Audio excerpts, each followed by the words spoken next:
afternoon, ladies and gentlemen, wherever you are. If in the Philippines, maayong hapon. If across the globe, then it will be good morning, America. Yeah. And this is Ado Paglinawan, co-host of Butch Valdes. Unfortunately, the center chair is again empty because our queen of the show, Rita Gadi, is under the weather with a mild cold, and we don't want her to get any further sick. This is Crossfire, and this afternoon, the question is, was it a Marcos speech? What was it? Question mark. That is the question. Oh, Sa akin, my first impression, when he was deliberating on it, actually he has not finished his speech yet, but he had already mentioned what his important 5 points are. I had a feeling that this speech of Bongbong Marcos was not totally his. No? Now, what do I mean by that? It is highly likely, as is the practice of the CIA or the State Department, no, to try to intervene in what is going to be said by our representative, our president, no? In occasions like this. Kasi natatandaan ko ito si Teddy Boy Locsin. Tagal na matagal na kasama niya si Cory. Pumunta si Cory sa Amerika. Kinikwento po ito ni Teddy Boy Locsin sa amin. Kasama ko pa noon sila Jerry Barican, Rod Dula, kwentong over lunch. At ang kinikwento niya, sabi niya, he was saying that as he was typing out the speech of President Cory then, I think it was the speech that she was supposed to deliver to the joint session of Congress. U.S. Congress. Yeah. Nasa likod niya, ang Amerikano, ine-edit na yung sinasabi. No, don't say that. Do it this way and say it this way. Siya naman daw, siyempre first time niyang gumaganyan, no? Sunod-sunuran siya. Kami, nung nakikinig kami, nasa-shock kami, no? Ganyan ba talaga ang control sa atin o ng Amerikano kay Cory noon, no? Na kung ano yung sasabihin niya, no? Yun. So that stuck in my mind. Okay. And perhaps I can lend witness to this thing. And in fact, if you're watching Crossfire right now, this might be the first time that I'm revealing this. So you heard it first from Crossfire. In most likelihood, Butch, totoo yun. Kasi yung taong nasa likod niya, although I'm not too sure kung CIA yun, Central Intelligence Agent, no. But I'm sure na MI6 yun. MI6, British. British.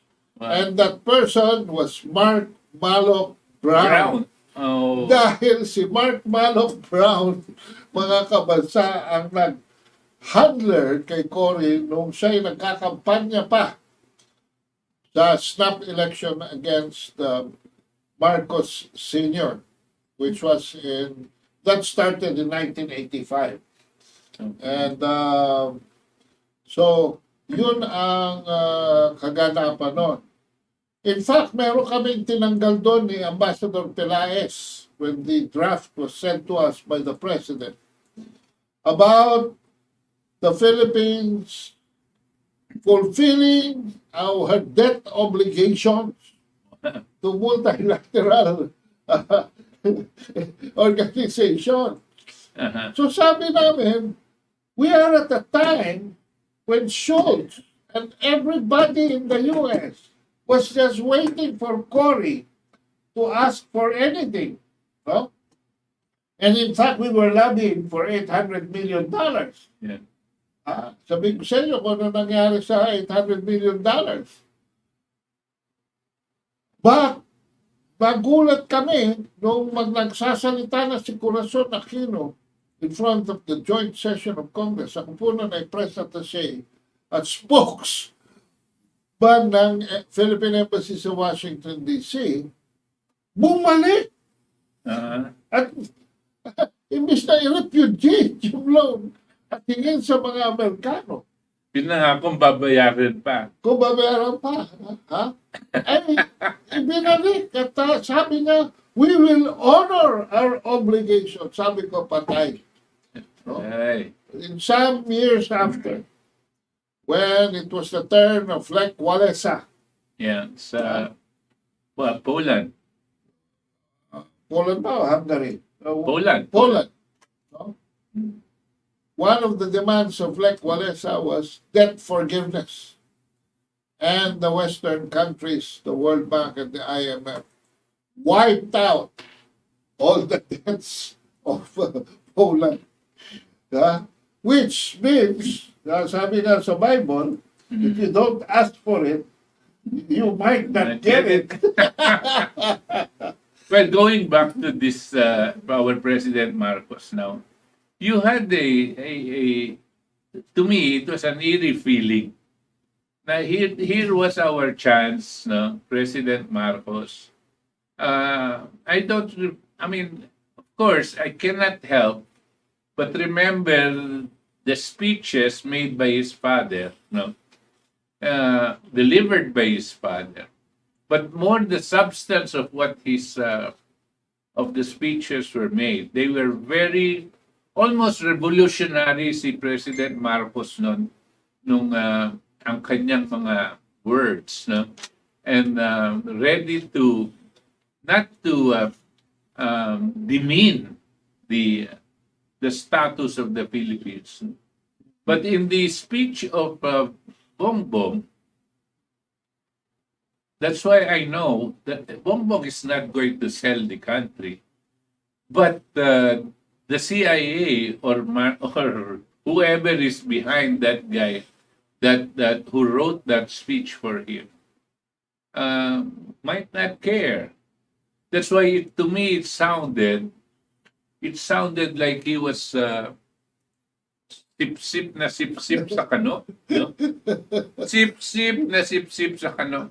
Na ayaw niyang, he did not want to touch on the issues, no, that are controversial, no, and may put the U.S. in a bad light. No? Yeah. He obviously was avoiding that, no, and so much so that it seemed like he was abandoning his open commitments and requests from China and Russia. No? Uh-huh.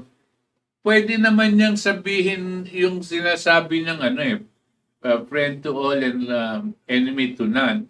But when he said that statement, tapos na yung sip-sip niya sa Amerikano no?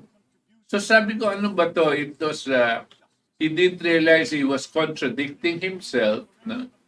Or he just had to make do, no? Yun ang nakaka-frustrate. Butch, napakinggan ko rin yung first portion, no? At muntik na ako mahulog sa silya. Because binanggit niya yung rules-based international order. That's the language of the Kano. Semantics ho ng mga Kano ito. Right? Rules-based international order. Pero, rineba ko para makuha ko yung konteksto. And it became clear to me that Bongbong Marcos was engaging in double-speak. He was sweetening it for the Americans, but he was qualifying it for the rest of the world. Because this is what he said. We are for open, inclusive, rules-based international order. Ba? Sabi ko, kanulang gumagamit nun. And when you say rule-based, ang ibig sabihin, Kano ang naglagay ng regulasyon. Right. Kano ang gumawa unilaterally. Sila. Ano example niyan? Yung war on terror nila against Iraq. Because Saddam Hussein, according to them, had weapons of mass destruction. Right. So, walang UN sanction. Inatake nila kasi doon nagsimula yung kanilang rules-based war on terror. Mga kabansa, dito sa speech ni Bongbong Marcos, may kasunod, governed by international law and informed by the principle of equity and justice. Ganyan maglaro ng language, mga kabansa, ng mga pangungusap ang Department of Foreign Affairs. Kaya ang Department of Foreign Affairs ang nagsulat nito. It's so frustrating, no? That we try to play politics in politics, no? Yeah. We purposely become ambiguous, no? Correct. For the sake of ambiguity, so that we will not be accused one way or another, no? Anong ginawa mo sa sarili mo? You made yourself irrelevant, with no ideas, with no positions, and with no principles, no? At saka you are getting, in the eyes of the world, you are getting not serious about what you are talking about. Pero, hindi ko siya palalampasin sa mga sinunod niya. Because he said, the US, ito yung sa ibang lugar naman niya sinabi ito, no? Sa Filipino-Americans yata. Hindi sa UN. Hindi naman sa UN to. But since we're talking about speeches, Yeah. ipapasok ko na rin to. US never failed the Philippines. This is a historical distortion. The US failed the Philippines during the colonial era. Hindi na ako pupunta pa doon. No? Na napakahaba po doon. Pupunta na lang ako sa recent past. But only to mention during the colonial era, the battles of Mundaho and Munbagsak sa Sulu, where many of our Muslim brothers were massacred. Pero Men, women, and children. doon sa UN speech, he said something like that also. Meron din ba? Kanya sabi ko, sip-sip naman masyado to. Oo. No? Parang hindi niya kinonsider lahat ng mga ibang nangyari. He talks about the long friendship and so on and so forth and support the people. Doon tungkol doon sa sinabi niyang friend to all and enemy to none. Pero the US failed the Philippines in the very removal of his father. Yes. Which, later on, sabi ni Hilda Ignacio nung mag-meeting si Bongbong at si Biden, this is the day that finally proved that the so-called people power revolt that ousted Marcos Sr. was a mistake. Si Hilda Ignacio po ay blogger. throwing the rule book out and using force to remove an elected leader is never a good idea. This is what is now known as another rules-based, which is regime change. It usually backfires on the people who instigate it.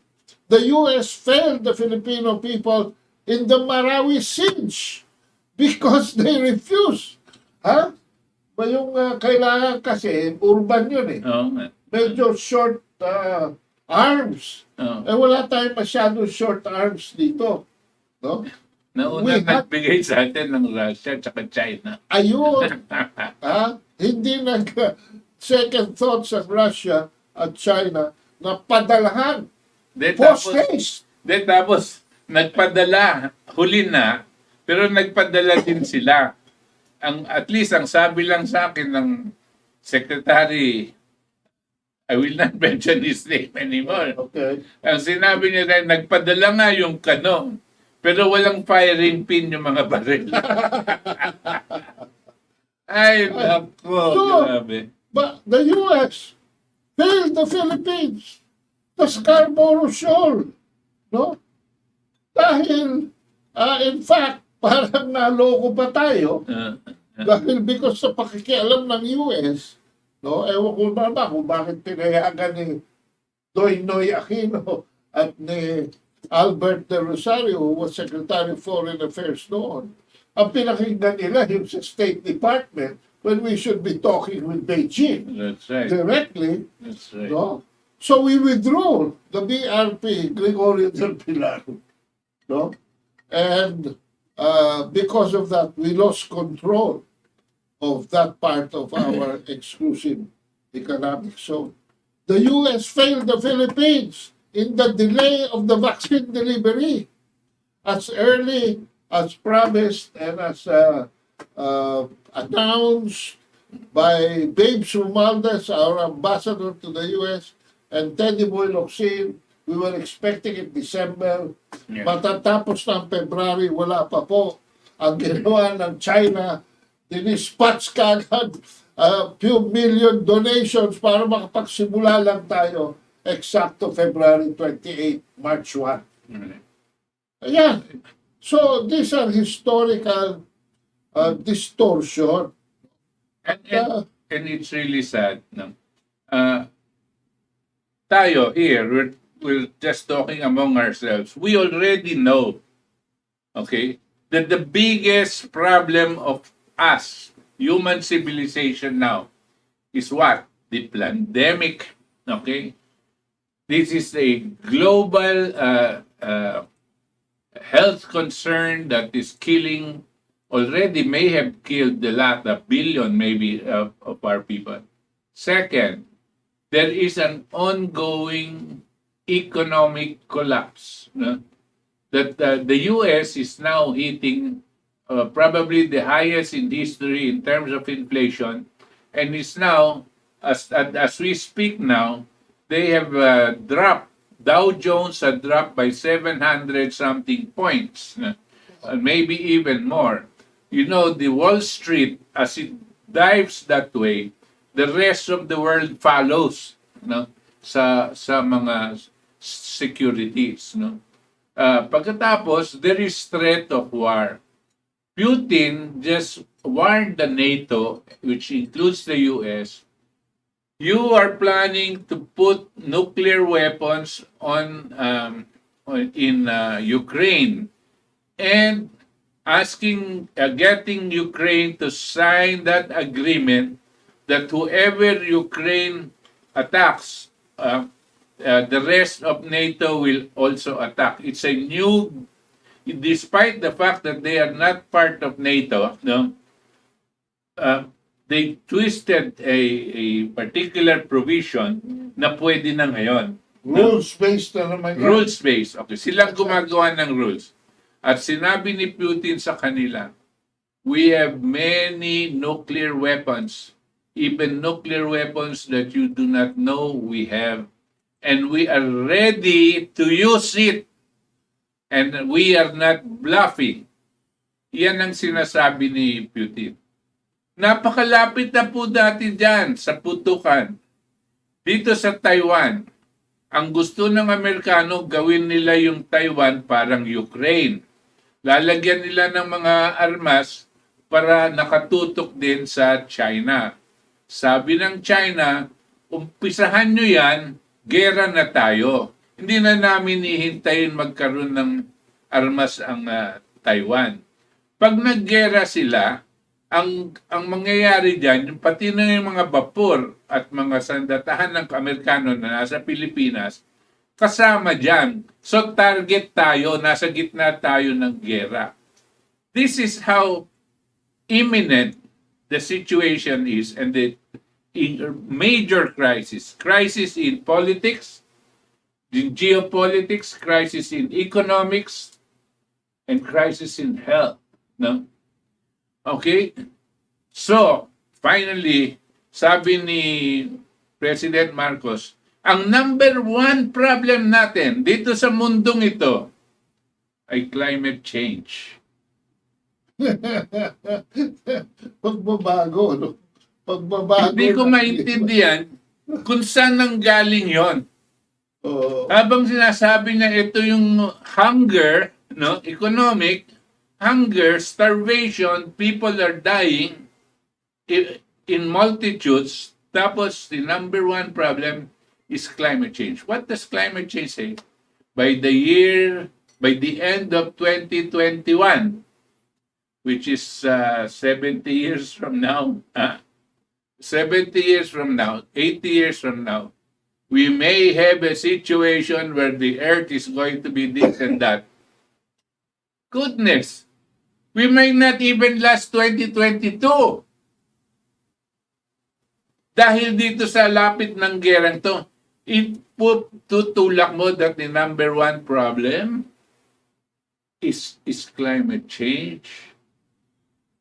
That this kind of I cannot understand this kind of direction. You go to Singapore, to Indonesia, and then you go to Indonesia, and the most remembered statement you make there is that you want Indonesia to teach us how to catch galunggong. And we go to Singapore, and what comes out in the media is Inuna niya yung climate change. Sinigundahan niya ng development of new technologies. Doon lamang sa pangatlo, niya minention that Asia is under threat yes, because of sharpening strategic competition that involves ideological differences. Ang tawag na doon, global polarities. Pero pangatlo lamang. Pero tama ka, Butch. Kung yan ay clear and imminent danger, dapat yun ang ginawa niya number one. At pang-apat, yung inequities and inequalities, no? That he mentioned this, the example, the pandemic vaccine, uneven distribution, yes, okay. no? At saka yung debt burden. Dapat inuna niya yun. Yun ang una, no? Oo. Ano itong climate change? Meron pa ngayon pinapag-usapan, ayaw pag-usapan nitong mga media. Do you know what? But Russia has been warning about this, no? You know what it is? The meteors. Oo. That are, the scientists say that anytime the earth is going to be hit by yung rain of meteors. Meteors. No? At the scientists all over, US, Russia, Japan, China, they're already talking about the risk of these meteors coming our way. Kasi they're so small, you cannot detect them, they could not be detected when they're too far. But what do I mean by so small? So small daw is a meteor as big as Mount Everest. No, that's too small to be able for us to detect. But if that Malayo pa size, kasi. Malayo pa. but if that size hits us, no, but they're talking about not the end of this century. They're talking about a few years from now because we're already right there and they're traveling at a certain rate. No, uh, this is a problem. No, and Putin was calling for joint effort on the part of the countries wherein they can look for a way, no, to stop or tawag dito, to yung Demolish. hindi, well, to demolish and the other one, Deflect. deflect, Oo. no? Kasi it's too big, you can't demolish it. Oo. Hindi kaya ng nuclear weapons. No? So, deflect. Anyway, it's So yan frustrating. ang ang puntos lang natin dito, okay naman friends to all and enemy to none. But do not pander to a particular foreign country. Kasi, excuse me, unang-una, even before he was inaugurated, he had already sent messages that China will be our strongest partner. Yeah. So, hindi ko naman sasabihin magbumukhang wishy-washy siya, pero to be less serious in a time where there are so many threats globally, it's not good for a chief executive of a state Yeah. to be doing that. I would go to, kasi may mga contradictions, merong mga against the truth. Dapat, pagka ganito, crisis there's a world crisis. We should stand on principles. And, there is somebody else in the United Nations na nagsalita, no? Presidente din. Prime Minister ng Barbados. Barbados. Ang Okay. pangalan niya, Mia Amor Motley. No? And she was hammering on certain principles. Like, pag nangyayari ito, dapat solidarity, Okay. transparency, para mas maging resilient, lalo na yung mga small nations, in an atmosphere of peace without sacrificing freedom.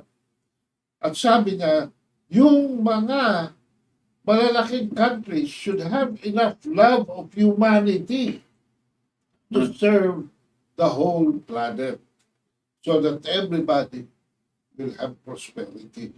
Maganda yan, ha? Meron ba tayong ano dyan? Can we get a clip of that? Okay. Ngayon,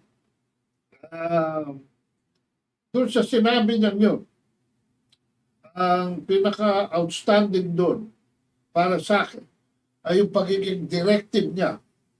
Specific. 45 countries pala ngayon are in a debt crisis. So she spoke. Kaya sabi ko, dapat yung hinuli ni Bongbong, inuna niya. Kasi ito inuna niya eh.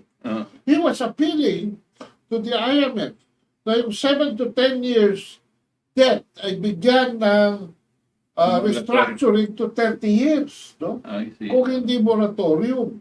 Dahil nga, everybody is coming out of a pandemic situation. So, excuse me. Yun yung kanyang sinasabi doon. And binanatan niya diretsyon G7 at saka G20 countries. Ha? Binanatan niya itong babaeng ito na napaka-eloquent, no? Nung deliver ng kanyang message. And yan ang hinahanap natin in times like this. Pwede ba mapakinggan? Meron ba tayo? Meron ba tayong miski na Konti. split? Oo. Pwede Request ba yan? protocol to escort His Excellency.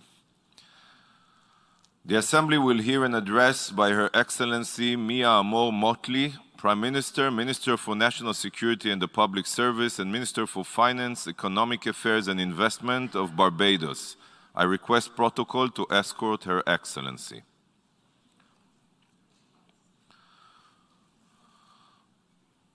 I have great pleasure in welcoming Her Excellency Mia Amor Motley, Prime Minister, Minister of National Security and the Public Service, and Minister for Finance, Economic Affairs and Investment of Barbados. I invite her to address the Assembly. Thank you very much, Mr. President.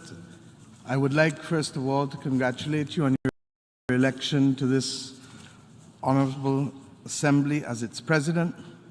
And as I do so, I want to, at the outset, thank the courageous leadership and commitment in very difficult times of our Secretary General, Antonio Guterres, and the Deputy Secretary General, Amina Mohammed. This year, we come again, and the battles continue. Indeed, they've been enhanced.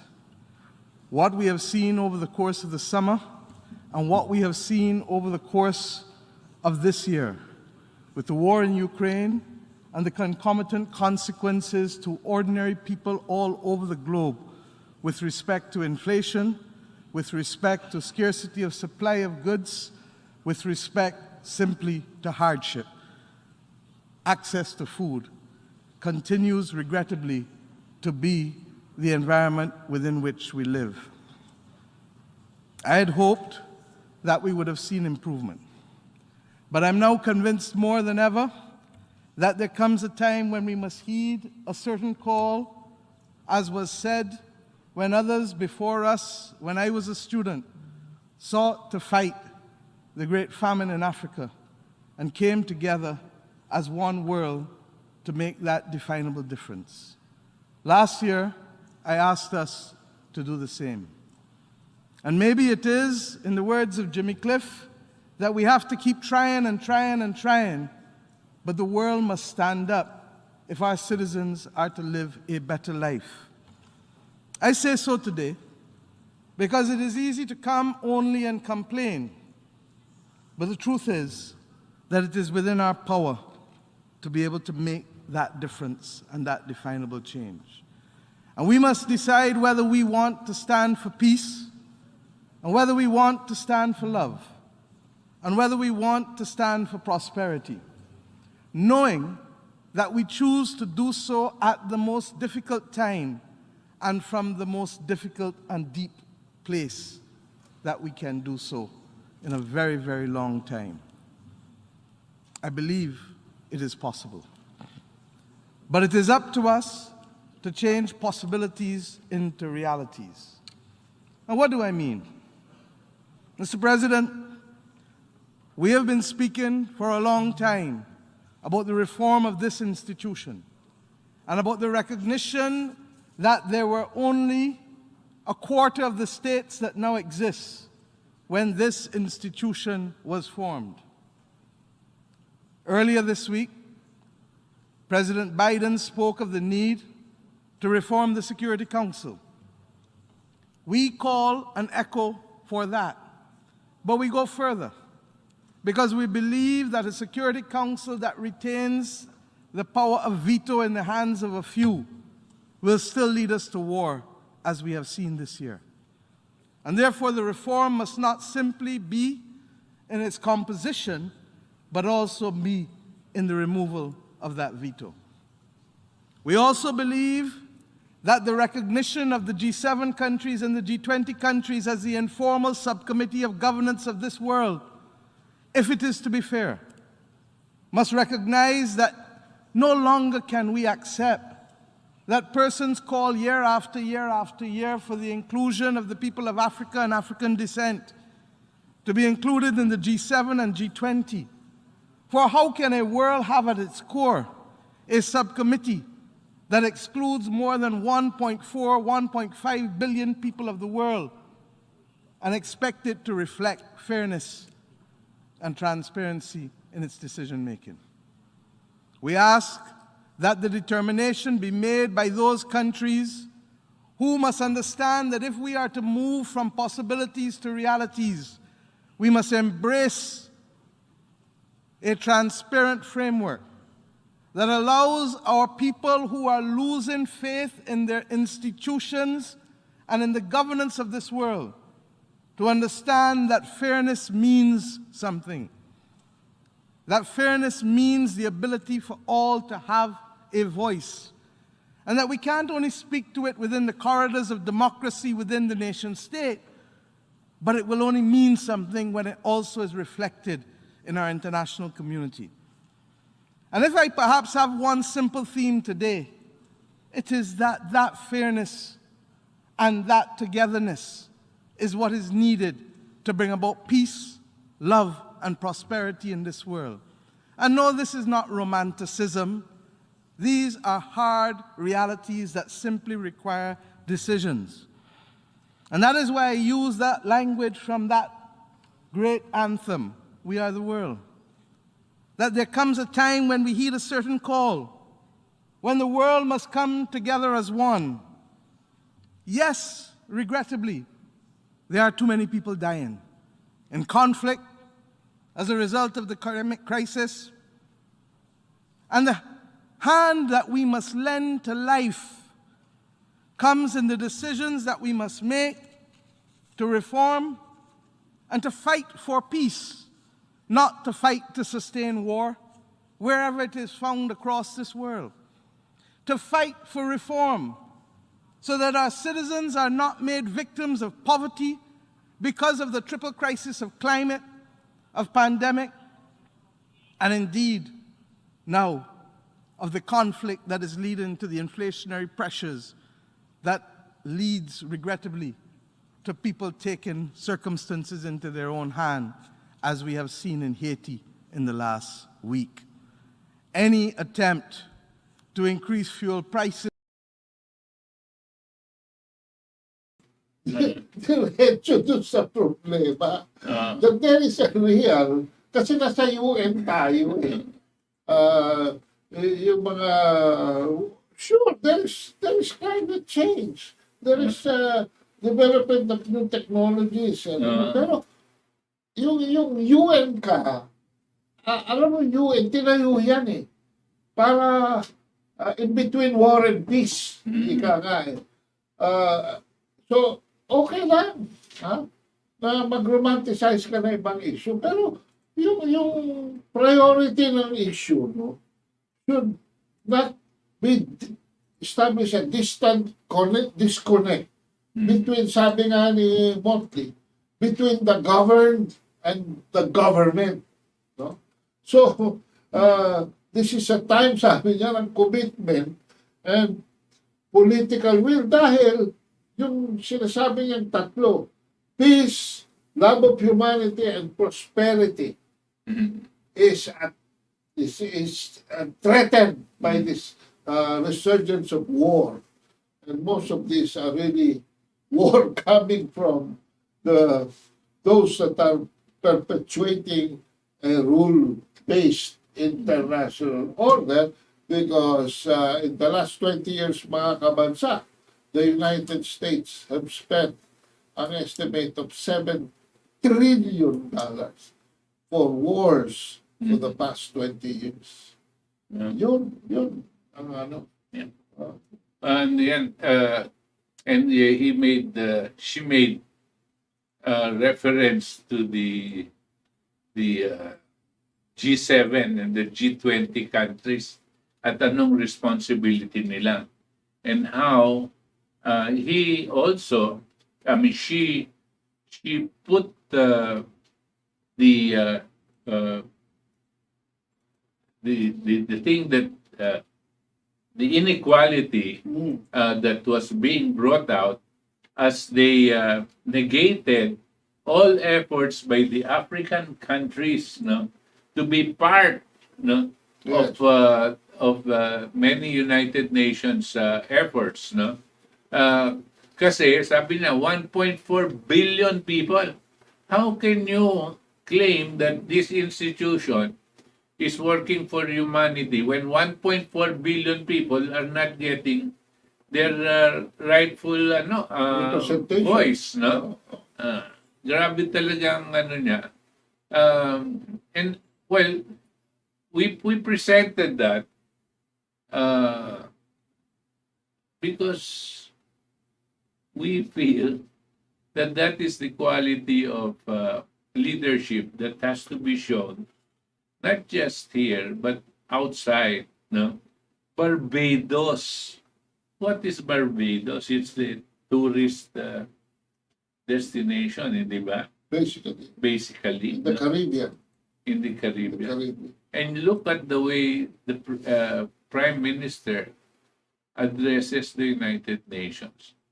Ours, we're 100 million people and we are not a so-so country. We only are so-so country only because we have aligned ourselves, no, to one superpower. So much so, no, that our credibility has been questioned by the rest of the world. We have to learn how to stand up on our own. It is not enough to say we are a friend to all and an enemy of none. It must be shown in a much more uh, uh, assertive manner. No? We mean sovereignty. We don't mean merely neutrality. We mean sovereignty, and we stand for certain principles. Ang nangyari kasi, Butch, sa mundo ngayon, no? For the first time, under COVID-19, naging pantay-pantay ang mundo. Mahirap, mayaman, malaking bansa, maliit na bansa, malaking populasyon, maliit na populasyon. Pantay-pantay, nagkaroon po ng equilibrium. Ha? Because walang sinasanto. Itong, anong tawag dito? Salot na ito. No? Ang ginawa ni Morty, natuto na tayo dyan, ituloy na natin yan. No? Sa mga aspirations na nag-unite sa atin dito sa United Nations. Well, maganda yung speech ni President Bongbong Marcos. Babalik ako doon ka Butch, no? Pero para sa akin,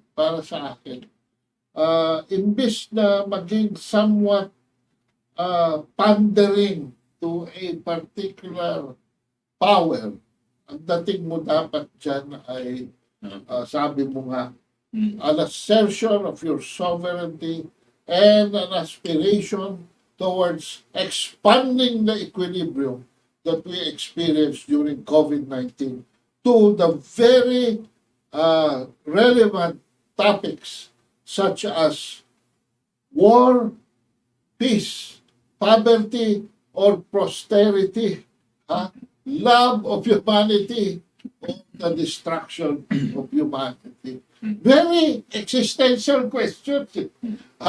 Bakit? Dahil, tinan mo, Amerika, 2 quarter na nagkakaroon ng recession. No? Ano yung report mo kanina about the stock market?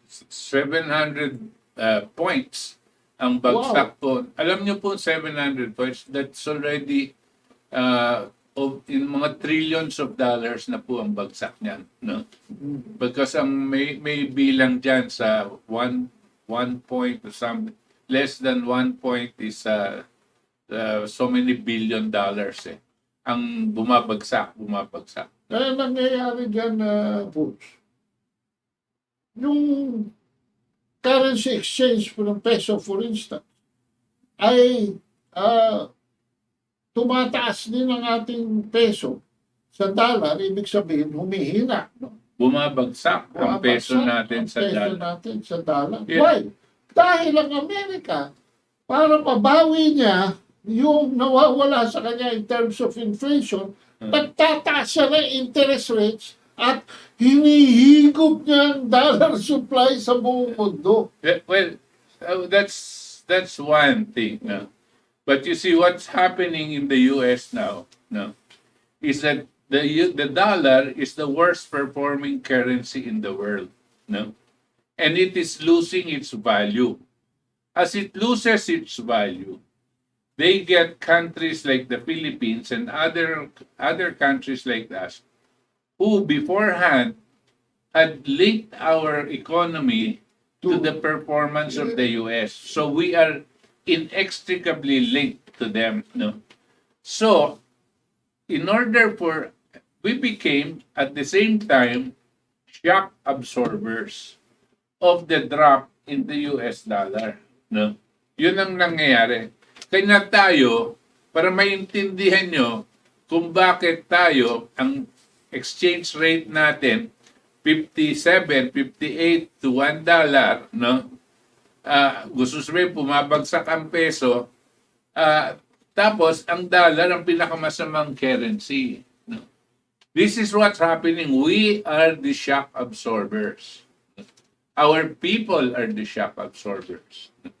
Our economy, through these econoquacks that we have, no, have allowed this to happen to us.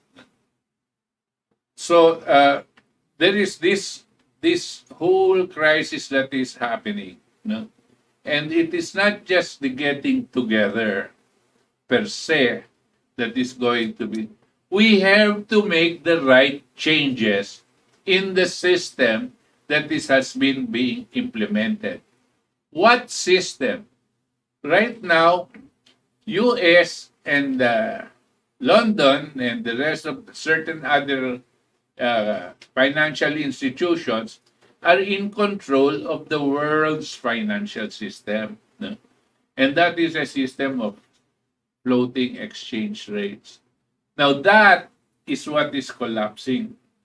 Now, in order for them not to lose their hegemony, para hindi mawala ang control, kasi hinawakan nila ang mundo gamit ang financial system. Ngayon, nawawala na yan. Para hindi mawala yung control nila sa mga bansa katulad natin, lumalabas ang militarism. Lalabas at para mahawakan pa rin nila tayo. Dati hawak nila tayo sa financial. Ngayon, wala na yung financial, hahawakan nila tayo sa military. Yeah. Kanya papunta sa gera ang mundo ngayon. Papunta sa gera. At lahat ng gera has some kind of an economic aftertaste or Yes, di ba? of Since course. time immemorial. All the time. Oo. Same thing Nung nag-meeting si Biden at si President Marcos, nagulat ako sa headline ng ibang mga dyaryo like Inquirer, nagulat ako sa mga reports ng CNN na inassure na naman daw na ironclad ang alliance ng Pilipinas. And obviously, the parties are referring to the Mutual Defense Treaty. I would like to remind our listeners not to be carried away by this kind of talk. Why? Kasi ang Mutual Defense Treaty po, ang lingwahe ay in case of an attack on Philippine soil or Philippine equipment or asset, no? Like ships, aircraft, ganyan.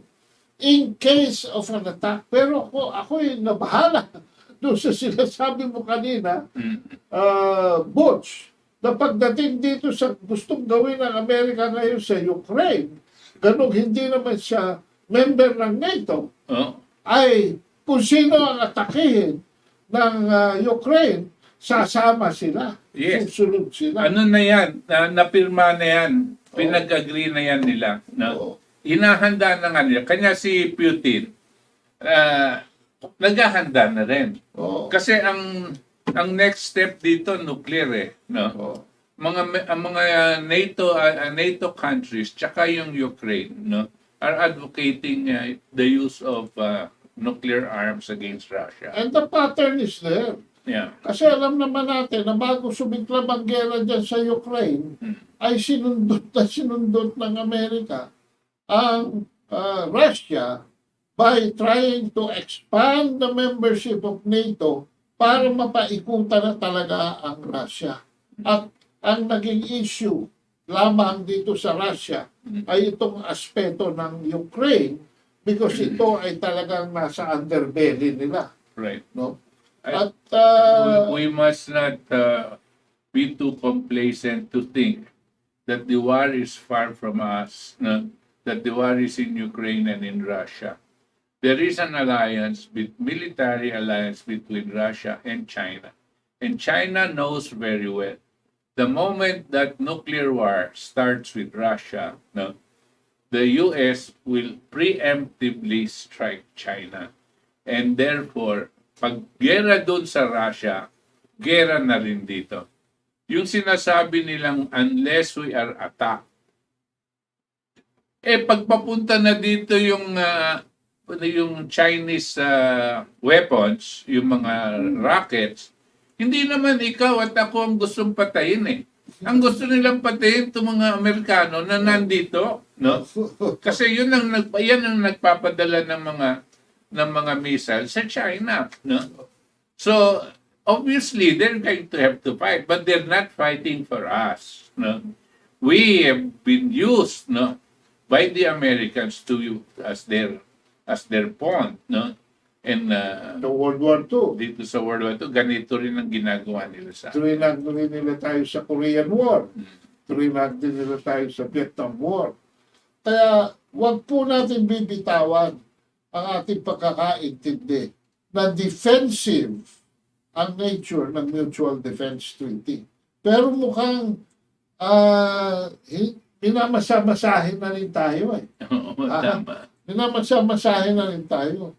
At lalo na dito sa mga lengguwahe na narinig natin sa bisita ni President Bongbong, ay para bang ang rhetoric ay papunta sa build-up. Dahil alam mo ba, Butch, na ang deadline is 1 year before 2024. We only have less than 8 months para mag-abiso kung a-abrogate natin, kung i-discontinue natin ang Enhanced Defense Cooperation Agreement natin. Itong EDCA sa Estados Unidos. Ako, even if we abrogate it, even if we decide as a country, all of a sudden everybody became nationalistic, natatanggalin ng Amerika, hindi aalis yung mga agong yan. Papatagalin nila ng papatagalin. No? Hanggang umabot nga dito. Either they withdraw and go towards peace or they make war. No? Meron ba tayong mga critics dyan mula sa ibang bansa? Bigyan natin ng pagkakataon ng mga tagapakinig at tagapanood Sige. natin. Si Mary Ann Hugado, magandang Good gabi rin evening. sa'yo. Primalin Delatorre, magandang hapon din. Andres Tebes, great leaders move their country and their citizens from where they are to where they have never been. We must have faith in a national future. BBM leads this new direction. Our hopes are with you. I too am hoping. Baybayan Sally, Mr. Ado P. Leg Mariano, friends to all, enemy to none po ang foreign policy ni PBBM, forward-looking, so kalimutan na ang nakaraan. Okay. Judy Tomine, ay naku, na naman, wala akong tiwala sa inyo. Kay Ma'am Rita Gadi lang ako naniniwala, lalo na ito si Butch, parang makakaliwa na walang tamang ginawa ang pamahalaan, believe sa sarili. Well, that's your opinion. Thank you, Judy. We respect you. Yeah. Buset, sabi niya. Jovelyn Aniban, sorry. Good evening po mga Sir Freddy Oredina, African leader Shabet Blinken. Do not tell us what to do in doing business with other countries. Something like that. Mel Fernandez, akala nyo, ang gagaling nyo, hindi tumakbo din kayong Pangulo. Okay. Pasensya na ho kayo, wala kami $1 million watch. Marisa Buyaw, watching from Hong Kong. Seni, kay Ma'am Rita lang po ako may tiwala. Good luck sa'yo. Rosalina Mon, good evening. Ma'am Rita, okay, wala siya ngayon. Juan Gomez Valdes. Ano yun? Applause. Dapat, ha? O, meron ka palang funding naman. Rosalind Mon, Sir Butch at Ado, Lauren Alejandro Pascual, present. Good evening. Hello to you, Sir Butch, and our favorite maestro.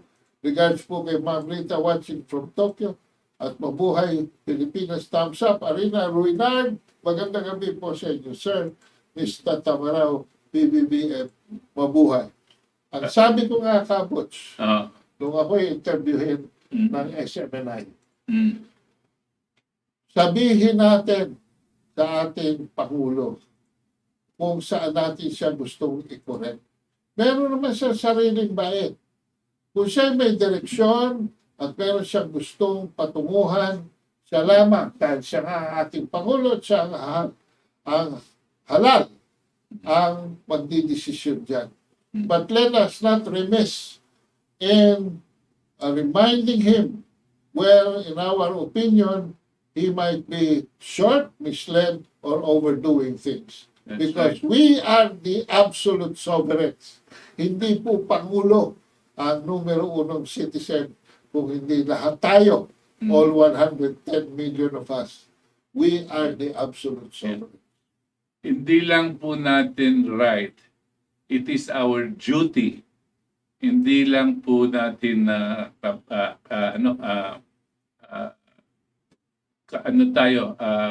Karapatan. karapatan na kundi katungkulan po natin magsalita ng nasa ating opinyon. Kasi po, ito dapat ang makakaabot sa ating pinuno. Yung mga ibang kasama niya na nagbibigay ng kani-kanilang mga opinyon sa kanya, hindi tayo nakakasiguro na makabayan at para sa ating kinabukasan. No? Baka pang sarili ang mangyayari dyan. Kanya katungkulan po natin magsalita dito. Alam na alam po ni Presidente Marcos na hindi namin hangad. It's not our purpose to hurt him. To hurt him politically. As a matter of fact, that's very, very far from it. No? We want him, however, to realize that there are other ideas, other opinions that can move this country towards the direction that it should be. It is up to him, being our leader, to do whatever he thinks is right. And we hope, like what we were saying earlier, we hope that whatever he decides is going to be good for all of us. We cannot say now that everything he decides will be good for us. Now, we just have to hope. Kasama po namin kayo dyan. Welcome, Butch. This is Ado Paglinawan, and on behalf of Rita Gadi too, we would like to see you again next week, 5 o'clock in the afternoon, Saturday as usual, here at Crossfire